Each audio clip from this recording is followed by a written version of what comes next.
Last వీడియోలో చెప్పాను కదా, వాకింగ్‌కి వెళ్ళకపోవడానికి వర్షం ఒక రీజన్ అయితే, ఆవులు, ఎద్దులు రెండవ రీజన్ అని. ఎందుకలా అన్నాను అంటే, రీసెంట్‌గా సొసైటీ బయట మా సొసైటీ వాచ్‌మెన్‌ని ఎద్దు పొడిచిందండి. చాలా బాగా గాయమైంది. చాలా రోజులు హాస్పిటల్‌లో ఉన్నాడు.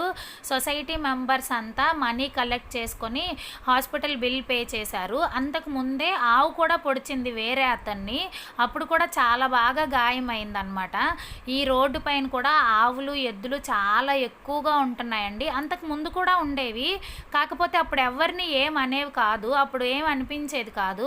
ఇప్పుడైతే ఇంక వాటి వల్ల ఆలోచించాల్సొస్తుంది. బాబుకి స్కూల్లో ఫీ పే చేయాలని చెప్పి స్కూల్‌కి వెళ్ళి రిటర్న్ అయ్యే టైంలో నా డైట్‌కి కావాల్సినవి కొన్ని, అలాగే ఎగ్స్ ఒక ట్రే తీసుకొని రిటర్న్ అయితే బయలుదేరాము. నేనెప్పుడూ ఎగ్స్ ట్రేనే తీసుకుంటానండి. బాబుకి డైలీ మార్నింగ్ ఇస్తూ ఉంటాను కదా!